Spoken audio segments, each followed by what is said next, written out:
Los fines de semana leemos la contratapa del Observador, el artículo de Lincoln Maestegui Casas, también un artículo de opinión en el cuerpo del diario. Allí el personaje de la semana, ya sea un hecho, ya sea una persona, en el hecho que lo involucra informativamente, es analizado por la pluma de este docente, escritor, periodista, historiador, ajedrecista, y también lo vemos ahí con lo que son el intercambio epistolar también con algún otro periodista de aquí del diario. Y honestamente, Lincoln, además de agradecer enormemente que estés aquí, formás parte de una generación de periodistas que prácticamente ya no existe. Riguroso, obsesionado con el dato, con la información, con la calidad al escribir, ¿no? Te agradezco, pero yo no creo que no existan en este momento periodistas jóvenes con muy buenas aptitudes. Te lo digo por otro lado, la formación enciclopédica, esa cosa... Eso ha decaído en este país. Por ese lado era lo mío. Sí, eso ha decaído en este país.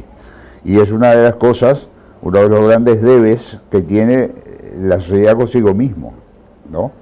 El actual presidente, José Mújica, cuando asumió el poder, dijo educación, educación y educación. Bueno, ¿qué se ha hecho? ¿No? Justamente la columna que se publica el sábado próximo un día hace referencia a eso, ¿no? ¿Quién vigila si los niños de los asentamientos van a la escuela? Si les inculcan valores, si de alguna forma les permiten desarrollar una mentalidad que les permita convivir, sin caer en la delincuencia y en fin, lo que estamos viendo que ha pasado con la seguridad nacional, ¿no? Creo que todo eso tiene un fundamento educativo, fundamentalmente. La futura ministra de Desarrollo Social, por ejemplo, dijo que no está de acuerdo y se molestó mucho cuando el Banco de Previsión Social hace 2 años, casi 3, instauró el pedir por lo menos que los niños que reciben asignación familiar vayan a la escuela. Pero claro, bueno, pero ella no está de acuerdo. Sí. Dice que yo no estoy de acuerdo con la ministra, ¿no? Sí. Que tras que nacieron pobres todavía les estás pidiendo que vayan a la escuela. Y sí, claro, ¿para qué dejes de ser pobre? Parece una cosa de cajón, ¿no? Si no, estamos en el asistencialismo puro, que desde que hay memoria se sabe que no soluciona los problemas de la sociedad, sino que más bien los agrava.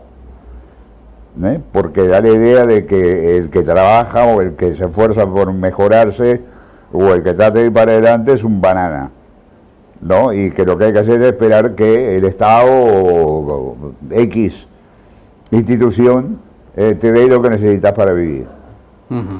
Sí. De manera que en ese aspecto yo creo que la ministra se equivocó y feo. Y me refería a esa educación enciclopédica porque yo no digo que están bien que todos sean todólogos, pero sí tener una noción del mundo. Y hoy, cuando aparentemente los medios tecnológicos nos han ampliado la facilidad para la información, resulta que vemos que ese conocimiento es menor.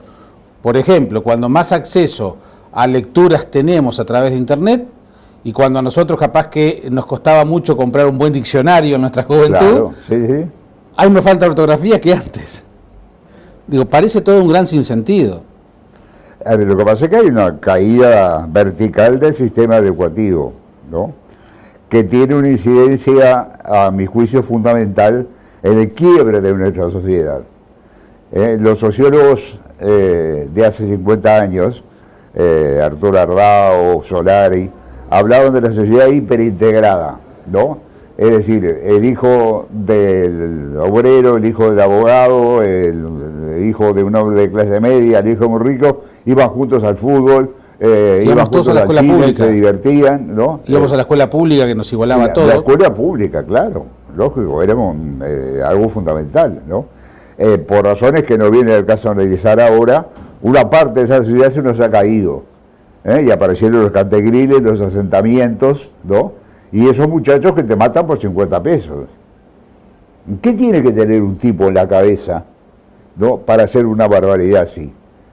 No tiene que tener ni la sombra de la conciencia de lo que significa convivir. Ve la vida bajo la óptica de la ley de la selva, ¿no? No conoce lo de la diferencia entre la vida y la muerte. Da lo mismo. Claro, ¿no? Pero además, la gente que tiene dos dedos de frente sabe que eso que le hizo él al otro, mañana se lo pueden hacer a él, pero no le importa, ¿no? Al revés, piensa que tiene huevos por hacerlo, ¿no? Y me pareció una barbaridad, desde luego.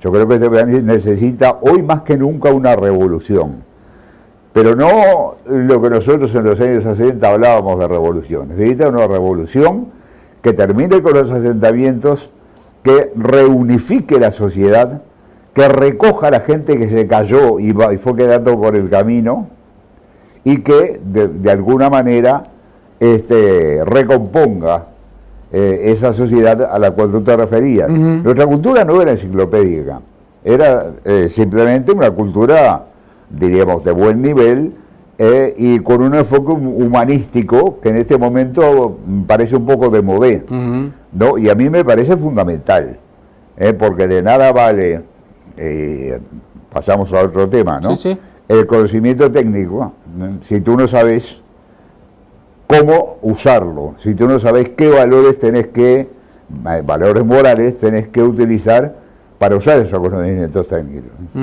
Sí, el presidente de la República, justo hoy en una entrevista con la República, insiste en la importancia del valor de lo técnico, ¿no? Y se siente derrotado porque dice que no entendieron cuando él pide la UTU y la Universidad Tecnológica, que él quiere desarrollarla, justamente quizás en contraposición a lo que puede ser una formación más humanística. Como que los tiempos de ahora es imperante el conocimiento técnico frente al humanístico. Siempre lo fue. Lo que pasa es que... Preguntale a Figari. ¿Cómo? Preguntale a Figari, que lo tenía claro. Claro, preguntale a Figari, ¿no? Y leer el libro de Sanguinetti, el doctor Figari, ¿no? Que en ese aspecto es un trabajo de una enjundia absolutamente increíble, ¿no? Pero el aspecto técnico no puede dejar de lado el aspecto humanístico, no puede dejar de lado el valor, los valores de sentido moral del término, no puede dejar de lado aspectos como la belleza, aspectos como, diríamos, la armonía general de la naturaleza, ¿no? Bien, el año pasado fue un año muy prolífico de Lincoln Maistegui, con 2 o 3, por lo menos 3 libros que yo recuerde, ¿no? Sí, Caudillos y Doctores. Caudillos, ¿no? Y Doctores, y el libro del cine no es del año pasado. El libro del cine salió el año pasado. El año pasado, sí, fueron 3, sí. Y un libro en coautoría, además. Exacto, las entrevistas. Con Daniel Belchman. Exactamente, así que tuviste un año muy prolífico. Y por suerte, digo, porque has generado cosas, estás estudiando, estás trabajando, tenés la historia del Uruguay en 5 tomos formidables, editado por Planeta, que es Orientales. Con tu mirada de la historia, y entonces uno cuando mira la historia uruguaya pregunta, ¿la historia la escriben los que ganan? No, eso es uno de los grandes y más difundidos errores que existen en los dichos populares. Es decir, la historia no la escriben los que ganan. De pronto se puede decir que hay una historia que escriben los que ganan y una historia que escriben los que pierden, ¿no? Pero a lo largo del tiempo, ¿no? Va clarificándose quién tenía razón y quién dejaba de tenerla. Estamos en los 150 años de la muerte de Leandro Gómez, un derrotado en Paysandú. Derrotado, la ciudad fue tomada y él fusilado. Sí. Bueno, ¿quién se acuerda de quién lo fusiló? ¿Quién se acuerda de Goyojeta?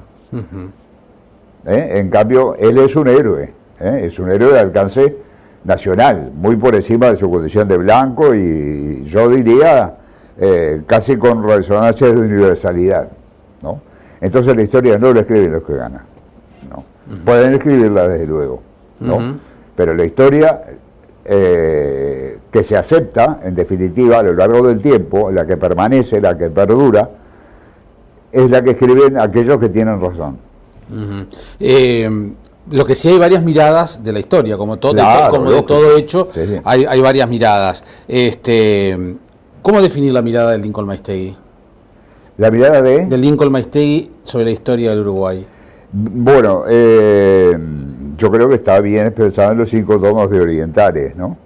Yo creo que en la enseñanza de la historia, y sobre todo en la enseñanza secundaria, yo que tuve el orgullo y el, diríamos, lujo de ser alumno de Carlitos Pitaluga Vidal, uno de los grandes docentes de historia que ha habido en este país, creo que el error de gran parte de los profesores de historia actuales es quitarle a la historia los personajes, para sustituirlo por elementos estructurales, lo que exportaste, lo que importaste, lo que significaron las clases sociales, sus luchas, etc. No. La historia es la entelequia que nos creamos respecto a la interacción de las personas. Por lo tanto, ¿no? Hay que individualizar a las personas. Preguntarle a un chico de 17, 18 años de cultura universitaria, ¿no? ¿Quién es Dámaso Antonio de Larrañaga? Muy probablemente no tenga idea, porque nunca se lo mencionaron. Y es uno de los hombres fundamentales en la formación de la mentalidad de este país. Como te dije, te podría haber dicho Gonzalo Ramírez, ¿no? En fin, otra cantidad de personas, ¿no? Por consiguiente, mi visión de la historia es que no se puede dejar de lado al personaje, al protagonista de la historia. Pero tú fíjate que, por ejemplo, hablemos de Artigas.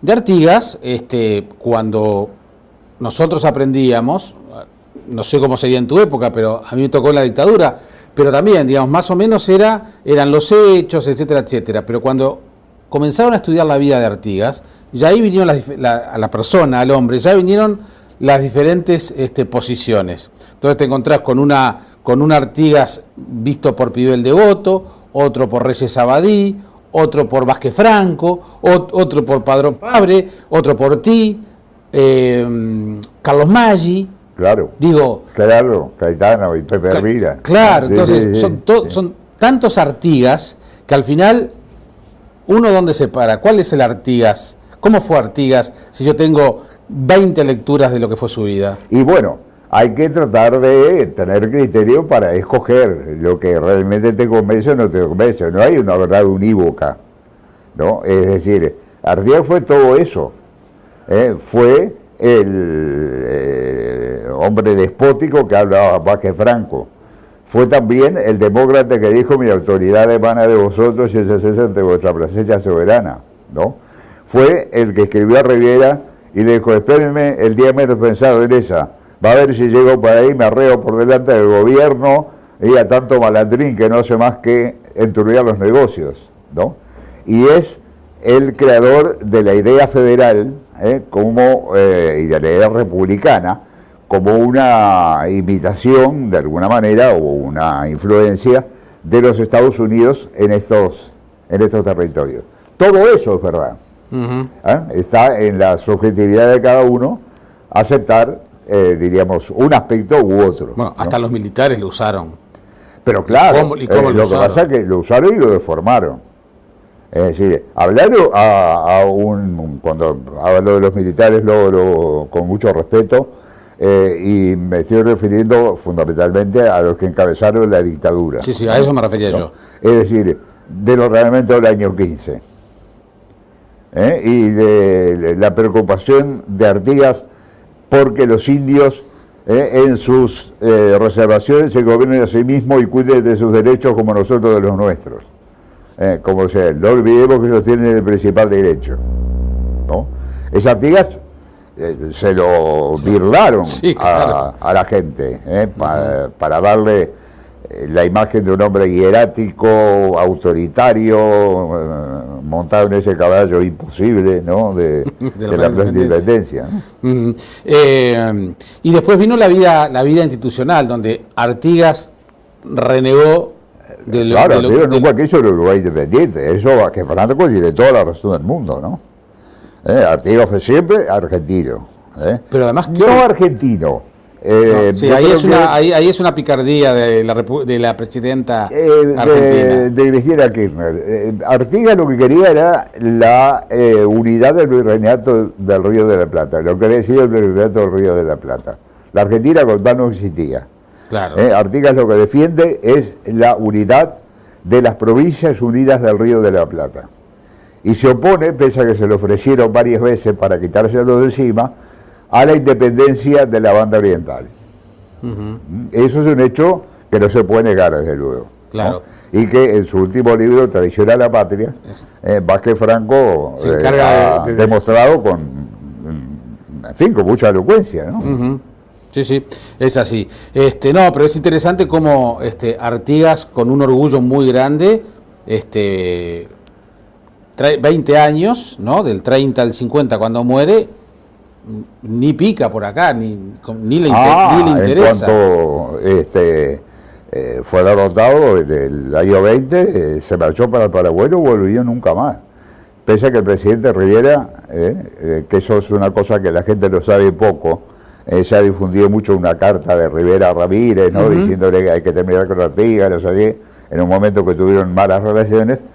Cuando fue presidente de la República, lo mandó buscar, y una de las veces lo mandó buscar por su hijo José María, ¿no?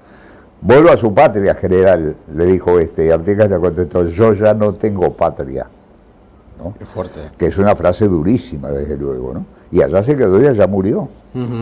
Lincoln, ¿cuál es la verdadera fecha de la independencia del Uruguay? Yo como buen maragato, defiendo el 4 de octubre de 1828. ¿El? 4 de octubre de 1828, la tesis de Vicente Caputi. Claro, la formación de la Convención Preliminar de Paz, ¿no? Pero, ¿por qué seguimos celebrando el 25 de agosto de 1825 cuando sabemos que no fue, lo que vino después fue peor, y recién en el 30, si querés, ahí elevamos la mira un poquito con la jura de la Constitución? Se fijó el 25 de agosto porque tú, para disponer tu separación de un Estado y tu adscripción al otro, necesitas ser independiente.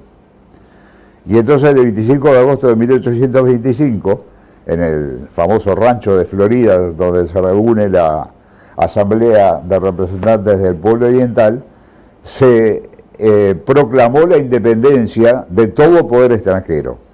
Y en uso de esa independencia se aprobó la Ley de Unión, por la cual se reintegraba el país a las Provincias Unidas del Río de la Plata.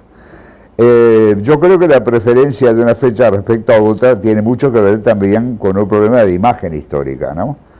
Es muy feo aceptar como fecha de independencia una fecha en la cual no tuviste nada que ver, claro, ¿no? Y en la cual el emperador de Brasil declara, y no me acuerdo cómo se llamaba en este momento, jefe de las Provincias Unidas, concuerda en declarar independiente a la banda oriental. Che, qué feo. Pero es verdad, ¿no?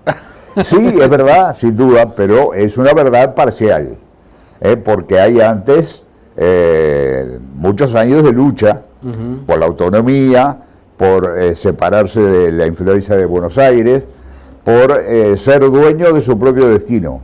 Claro, ¿no? Pero fracasamos con total éxito. No necesariamente para separarse. Claro, pero ¿no? Fracasábamos con total éxito, como decía aquel, ¿no? Porque hubo de todo, y por algo terminan después casi que regalándote la independencia. Sí, claro. Eso es lo que dice tu posición, Jaime, es la del profesor Vázquez Franco.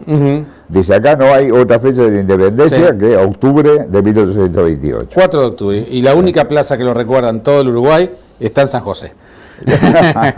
Bien, estoy salpicando algunos elementos de la historia que está relatada en Orientales para después volver o terminar en los últimos libros de Lincoln. Y tiene que ver con una mirada de la historia. Durante muchísimos años, te diría hasta hace no tantos, la historia terminaba en el 50. Se enseñaba hasta el 50. Luis Valleverres. Y se terminaba la historia. Como que después de Valleverres se terminaba la historia uruguaya. Eso con suerte. Si luego terminabas en la cara grande, ¿no? Con suerte. Sí. Eso fue un profundo error. Yo creo que sí, ¿no? Es decir, uno no puede provocar una situación donde los estudiantes, las nuevas generaciones, desconozcan la historia reciente del país. Y ahí está el tema.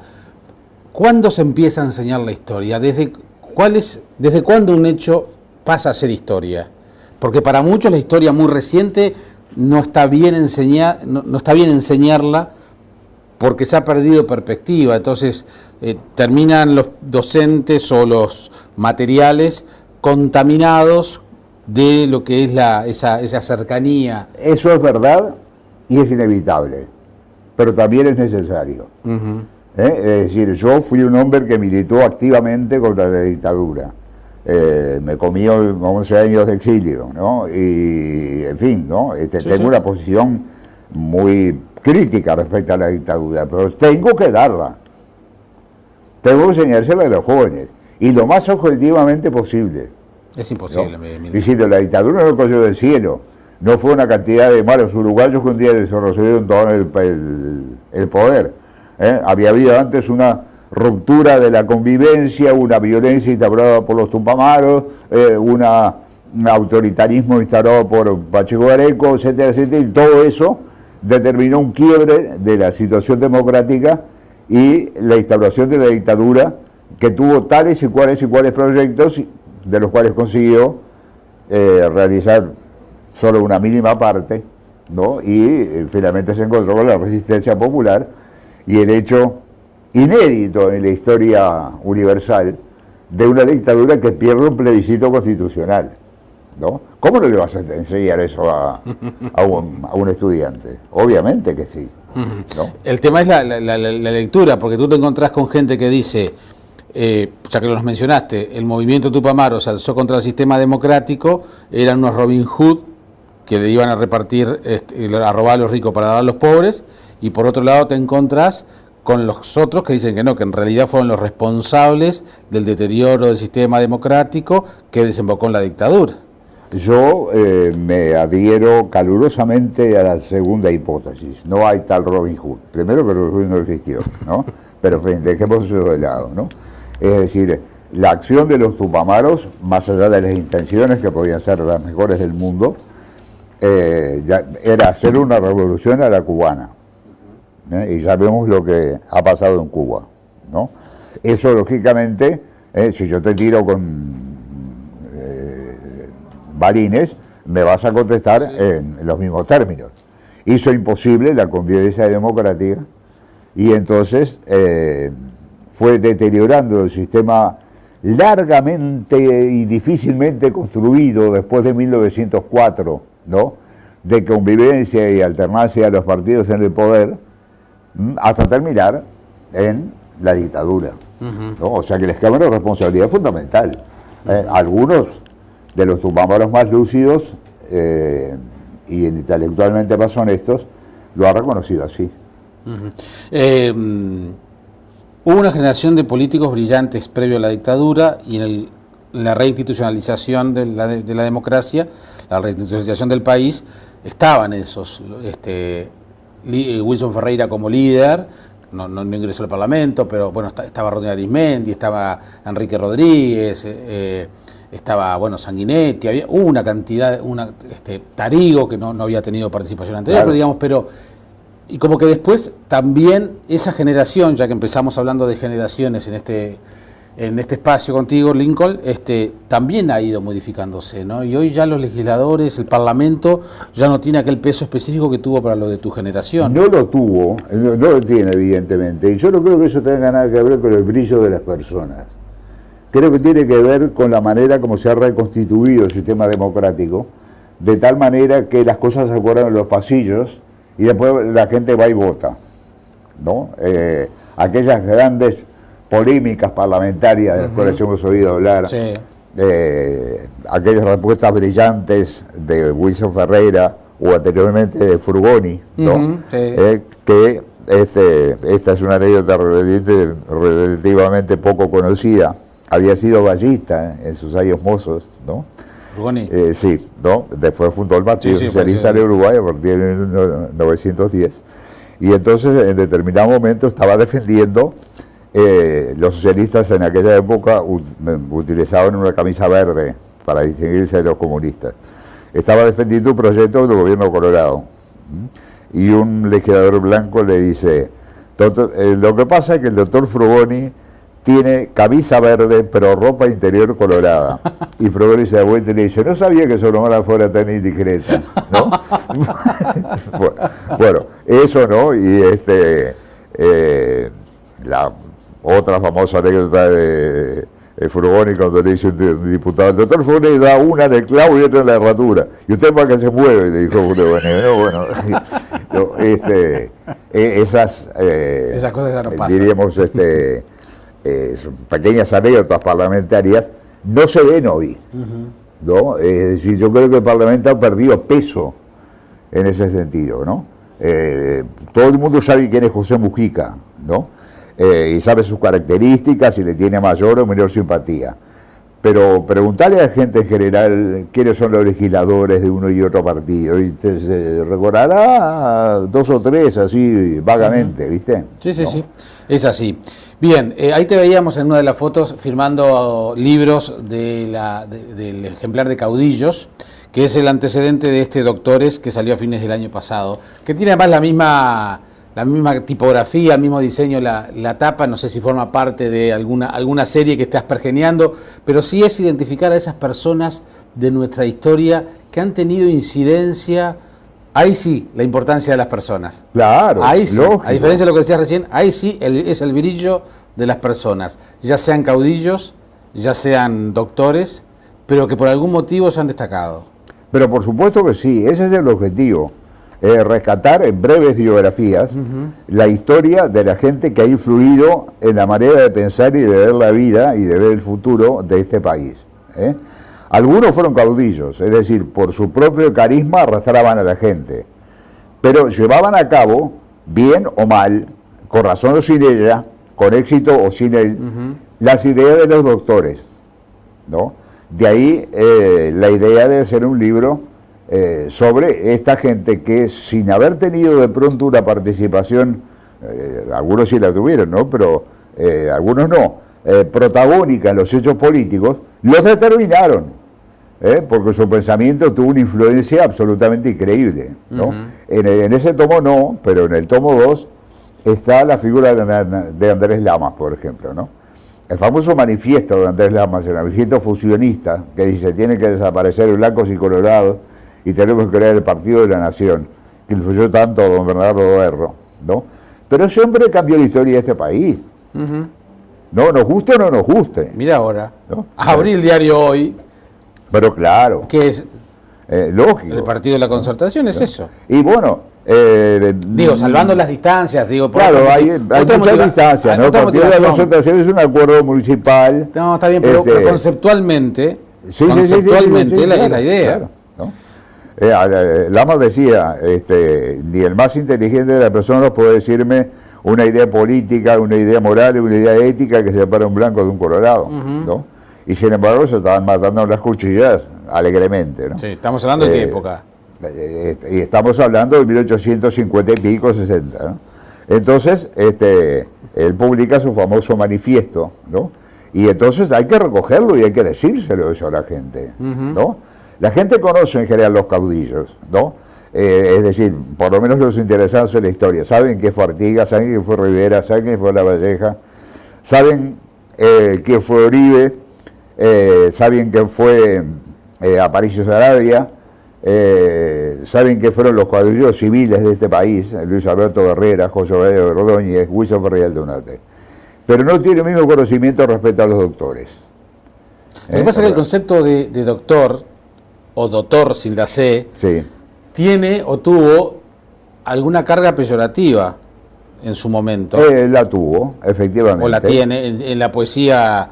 En cierta poesía o en las payadas. La poesía gauchesca, claro. Sí, Hoy es el día del aniversario de la muerte de Wenceslao Varela. Mi abuela recitaba un poema que decía: maldito el fascinador, caudillo o doctor parlero, que nos lleva al entrevero como carne de cañón para saciar su ambición y su apetito rastrero, ¿no? Claro. Ahí tenés un perfecto ejemplo. Por eso, entonces, yo cuando vi este libro, yo dije, bueno... realmente el destacar estas figuras por parte de Lincoln no deja de ser un acto provocador desde el estudio de la historia, porque ya te digo, es más, ahora hablando más de los doctores de medicina, hay un libro de Barrán donde habla del poder de los médicos, claro, en la sociedad. Entonces son otros doctores, pero digo, cómo esos eruditos en determinado momento de la sociedad tenían un peso mucho más allá de su profesión. Pero claro, lógico, acá no se habla de doctores recibidos en la universidad. Por eso digo, era toda una definición. Claro, se trata de gente que tenía una determinada incidencia ideológica, intelectual, sobre la vida política del país. ¿No? Y me parece muy importante recoger algunos de ellos. Cuando la obra esté terminada, cuando haya aparecido el tomo 2, si es que la naturaleza no dispone de otra cosa, ¿no? Habrá gente que diga, pero ¿cómo este hombre no puso a fulanito? ¿No? O ¿cómo puso a Mecanito? Bueno, eso es inevitable. Es como cuando hablamos de los caudillos, ¿no? Es decir, no vamos a poder poner todo lo que la gente quiere que aparezcan, ¿no? Pero por lo menos algunos. En general, además, lo que pasa siempre es que los temas se ignoran o las personas se ignoran hasta que viene uno, hace una lista y por omisión se acuerdan. Entonces, claro, exacto, eso es muy de este país. Sí. Nadie da bolilla, pero si haces una lista y no está el mío, Lincoln esto, claro, la lectura parcial de la historia, Pero bueno, pero antes de estos libros sobre historia, hay un delicioso libro, Lincoln, que es en el cual declarás tu amor por el cine. Exacto. Más que mi amor por el cine, que existe, ¿no? Es un recuerdo adolescencial y juvenil de nuestra principal fuente de placer, ¿no? Porque en el cine ibas a ver la película, desde luego, ¿no? Ibas con tus amigos, ibas con tu novia, aprovechabas que estabas a oscuras para hacer alguna travesura, ¿no? Y desde luego nosotros no podíamos concebir la vida sin el cine, ¿no? Las matinés empezaban a las 1 de la tarde y terminaban a las 9 de la noche, Nos veíamos 4 películas corridas. Sí, ¿no? ¿Y qué películas? ¿Y qué películas? Por supuesto que sí, ¿no? Yo me he alejado un poco del cine contemporáneo, ¿no? Y me refugio mucho en el cine clásico, como William Wyler, en John Ford, en Bergman, en Visconti, en fin, en los grandes directores. ¿Y qué te sigue dando el cine clásico hoy, en el siglo XXI? ¿Qué se sigue? ¿Qué te sigue dando a ti? ¿Por qué estás refugiado allí en el cine clásico todavía? Y te sentís alejado del cine actual. ¿Qué hoy, tantos años después, por qué seguir viendo cine clásico? ¿Qué te da? Mirá, fundamentalmente me permite evocar la juventud, que debe ser una de las cosas más dolorosas y al mismo tiempo más satisfactorias que el hombre puede tener cuando es un viejo de 72 años como soy yo, ¿no? Es decir, al ver esas películas no solo uno, como cuando relee un libro, revive, o cuando escucha por enésima vez una sinfonía de Mozart, ¿no? O una pieza clásica, ¿no? Revive los momentos en que esa obra lo impactó, y de alguna forma le cambió la vida, ¿no? Entonces, viendo cine clásico, yo vuelvo en mis delirios, en mis sueños, ¿no? A mis 16, 17 años. Es una de las razones. Está muy bien. Hay otro libro que tiene ya unos cuantos años, que fue editado por El Observador, el que tiene tu pipa en la portada. Ah, sí, de madera noble. De madera noble, exactamente, que fue editado aquí por El Observador, donde hay una serie de artículos, y allí recuerdo un artículo precioso sobre Amalia de la Vega. Ah, bueno, Amalia de la Vega, a mi juicio, ha sido la persona que mejor ha cantado en este país, por encima de géneros. Bueno, mi pregunta... decir, no solamente como cantante criolla que fue, sino como cantante en general. Y no quiero ser pedante, no está en mí serlo, pero yo de voces entiendo bastante, y de canto entiendo bastante, ¿no? Y yo te aseguro que aquí no ha habido una cantante con la calidad vocal y la depuradísima técnica de Amalia de la Vega. ¿No? Fue fecha de ella hace unos días, y yo el otro día justamente lo recordaba en las redes sociales, y allí se armó una especie de mini polémica en las redes, porque claro, muy poca gente recuerda hoy a Amalia de la Vega, muy poca gente recuerda a Santiago Chalar, Y entonces es hasta dónde realmente el establishment cultural de chacras, a veces artísticas o ideológicas, terminan ubicando determinados gustos. Claro, y por eso hoy no hablamos de la Vega, el problema es Hóndor, que no edita los discos de la Vega. No hay discos. Pero no hay un tema político. Compactos de Amalia de la Vega. Hay solo dos. Solo dos hay. O uno. Yo, si existe, no lo conozco. ¿Viste? Sí. Todos los que yo tengo son divididos. Sí, ¿no? Y los consigo en lugares perdidos. ¿Viste? ¿No? Pero hay un establishment cultural vinculado a la izquierda que hace que hoy no se hable de Santiago Chalar, que hoy no se hable de Amalia de la Vega. Yo creo que no. Digo, sería muy triste que fuera así, ¿no? Tengo la impresión de que no. De que simplemente se ha perdido un poco el gusto por la melodía, por el canto un poco a la antigua, ¿no? Y Amalia, que fue una perfecta expresión, o Carlitos Paravís, un gran amigo mío, ¿no? Que fue también un espléndido artista, expresan esa manera de ver la música que algunos muchachos, diríamos, alienados un poco por el ruido y el barullo y la percusión, parecen haber olvidado. Yo creo que es un terreno al cual hay que volver. ¿Y cómo se vuelve? Antes la gente estudiaba piano. Acá tuvimos magníficas pianistas. Hace muy poco tiempo murió la más significativa de ellas, Livia Mariño. Livia Mariño. ¿no? Pero no hubo un solo día de duelo. ¿Cómo? No hubo un solo día de duelo nacional, ni medio día de duelo nacional. Aprovecho para contarte una anécdota de Livia Mariño. De esto ahora unos 15 años, ¿no? Ella vivía en Estados Unidos hace tiempo, ¿no? Y la premiaron por un disco que sacó con el concierto para la mano izquierda de Ravel, ¿no? Entonces, quien estaba a cargo de la sección en ese momento, Alejandro Espina, me dijo, llámala por teléfono, ¿no? Porque está en el Uruguay, a ver si te concede una entrevista, ¿no? Por el premio ese que recibió. Entonces lo llamé y le digo, mire, maestra, señora, con todo el respeto del mundo, ¿no? Soy periodista del diario El Observador, me gustaría hacerle una entrevista sobre el premio que le dieron por su burocracia. Me dice, después de 30 años que vengo tocando ese concierto, que lo he tocado por todo el mundo, nadie se acordó de mí, y ahora porque los gringos me dan un premio de morondanga, venís a pedirme una entrevista, ¿sabes una cosa? No te la doy nada, ¿no? Esa fue mi última conversación con Livia Mariño, ¿viste? ¿No? Pero bien, tenía razón. Viste, ha tenido Victoria Schenini, ¿no? Dinora Barce, que murió en Alemania, también, que sabía. Dinora Barce. Dinora Barce, claro, ¿no? Ahora, la gente estudiaba violín, estudiaba de guitarra. Acá tenemos el mejor guitarrista del mundo, ¿no? ¿Cómo se llama? Carlevaro. Abel Carlevaro, ¿no? Hay festival Abel Carlevaro en Alemania, ¿no? Y acá no. Acá no. Acá no.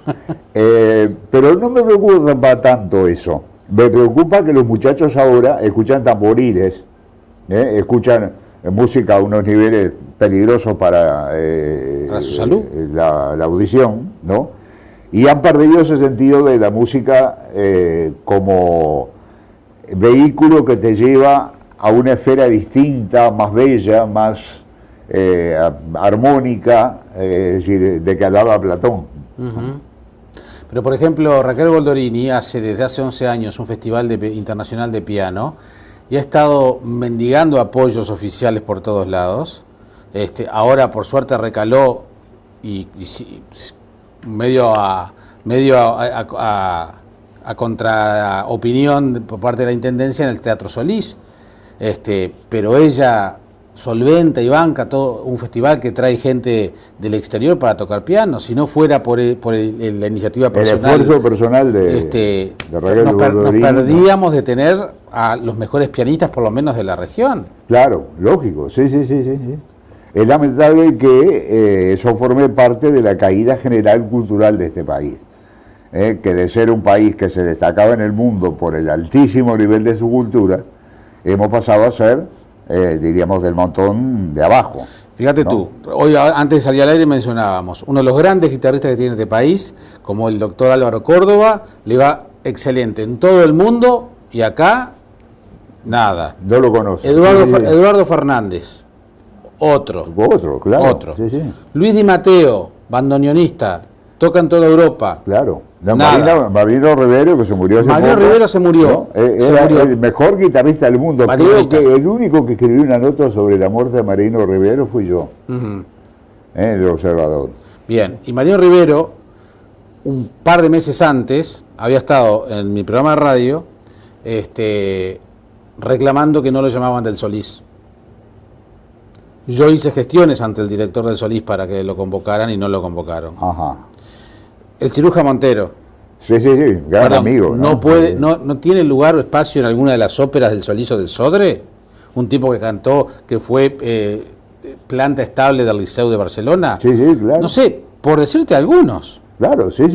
Pues ¿Y cuál es el problema? Multiplicar los ejemplos, ¿no?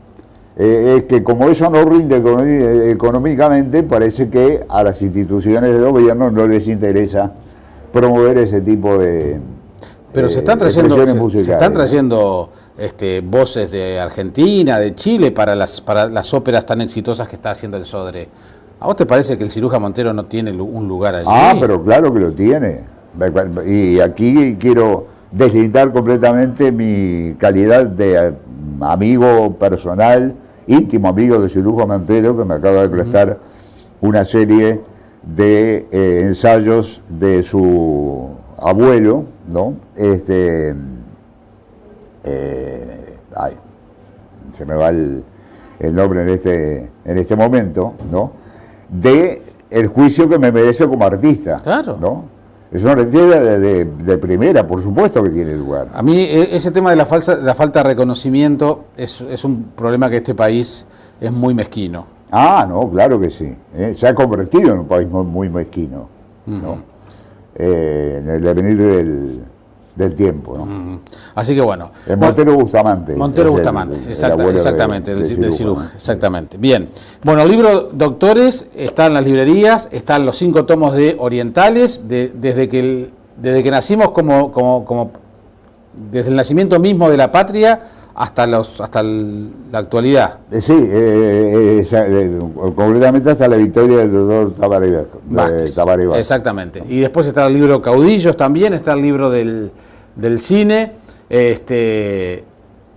Falta la historia de Nacional escrita por Lincoln Maistegui. ¿Falta? La historia de Nacional.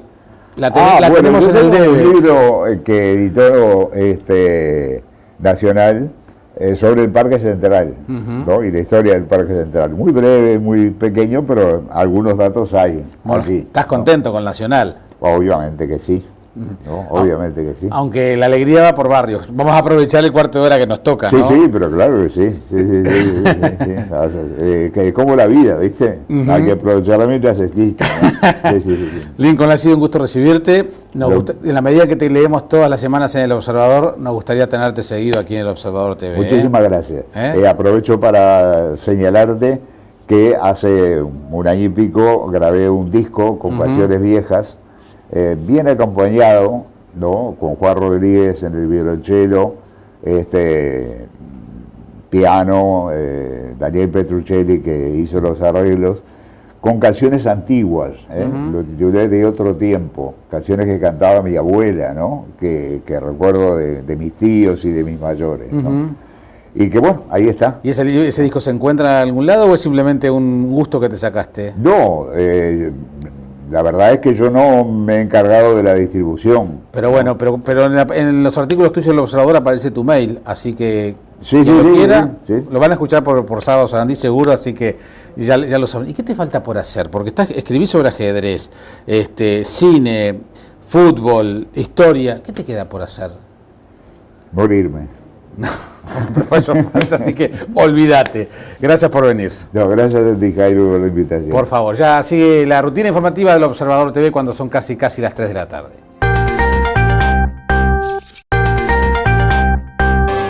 Los fines de semana leemos la contratapa del Observador, el artículo de Lincoln Maistegui Casas, también un artículo de opinión en el cuerpo del diario.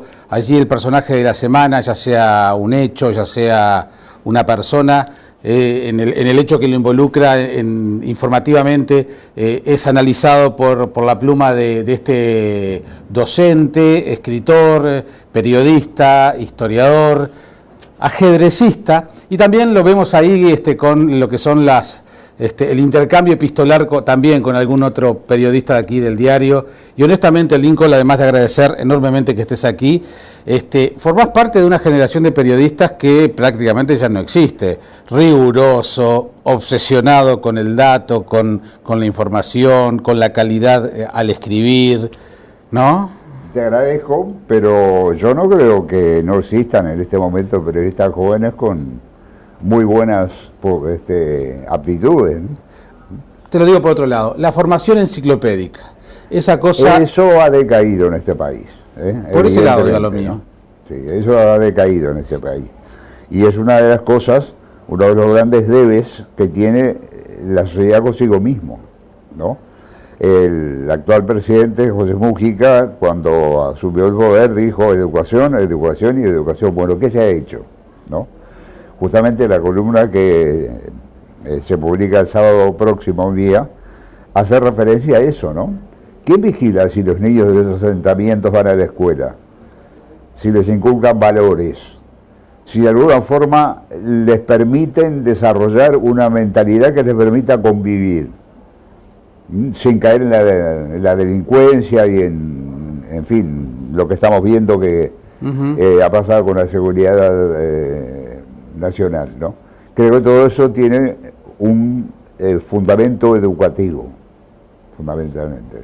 La futura ministra de Desarrollo Social, por ejemplo, dijo que no está de acuerdo y se molestó mucho cuando el Banco de Previsión Social hace 2 años, casi 3, instauró el pedir por lo menos que los niños que reciben asignación familiar vayan a la escuela. Pero claro, bueno, pero eso no está de acuerdo. Sí, sí, sí. Dice que yo no estoy de acuerdo con la ministra, ¿no? Sí, sí. Que tras que nacieron pobres todavía les estás pidiendo que vayan a la escuela. Y sí, claro, ¿para qué dejes de ser pobre? Parece una cosa de cajón, ¿no? Si no, estamos en el asistencialismo puro, que desde que hay memoria se sabe que no soluciona los problemas de la sociedad, sino que más bien los agrava. Porque da la idea de que el que trabaja o el que se esfuerza por mejorarse o el que trata de ir para adelante es un banana, ¿no? Y que lo que hay que hacer es esperar que el Estado o X institución te dé lo que necesitas para vivir. Sí. De manera que en ese aspecto yo creo que la ministra se equivocó y feo. Y me refería a esa educación enciclopédica porque yo no digo que están bien que todos sean todólogos, pero sí tener una noción del mundo. Y hoy, cuando aparentemente los medios tecnológicos nos han ampliado la facilidad para la información, resulta que vemos que ese conocimiento es menor. Por ejemplo, cuando más acceso a lecturas tenemos a través de Internet, y cuando a nosotros capaz que nos costaba mucho comprar un buen diccionario en nuestra juventud, claro, sí, sí. Hay más falta de ortografía que antes. Digo, parece todo un gran sinsentido. Lo que pasa es que le hizo él al otro, mañana se lo pueden hacer a él, pero no le importa. ¿No? Al revés, piensa que tiene huevos por hacerlo. Y me pareció una barbaridad, desde luego. Yo creo que este país necesita hoy más que nunca una revolución.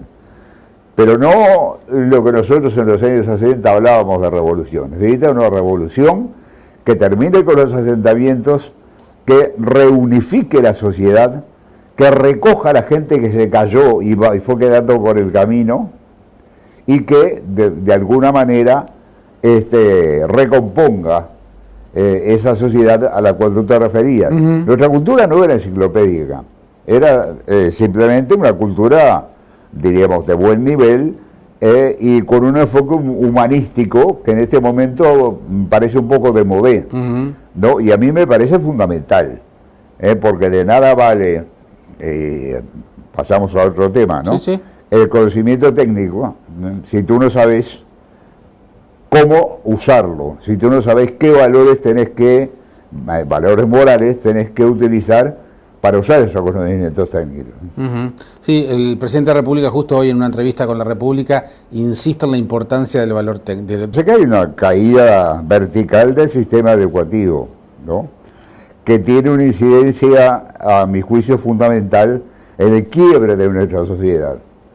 Los sociólogos de hace 50 años, Arturo Ardao, Solari, hablaban de la sociedad hiperintegrada, ¿no? Es decir, el hijo del obrero, el hijo del abogado, el hijo de un hombre de clase media, el hijo muy rico, iban juntos al fútbol, iban juntos a la al escuela cine, pública. se divertían, ¿no? Íbamos a la escuela pública que nos igualaba a todos. La escuela pública, claro, lógico, éramos algo fundamental, ¿no? Por razones que no viene el caso de analizar ahora, una parte de esa sociedad se nos ha caído, y aparecieron los cantegriles, los asentamientos, ¿no? Y esos muchachos que te matan por 50 pesos. ¿Qué tiene que tener un tipo en la cabeza, ¿no?, para hacer una barbaridad así? No tiene que tener ni la sombra de la conciencia de lo que significa convivir. Ve la vida bajo la óptica de la ley de la selva, ¿no? No conoce lo de la diferencia entre la vida y la muerte. Da lo mismo. Claro, ¿no? Pero además, la gente que tiene dos dedos de frente sabe que eso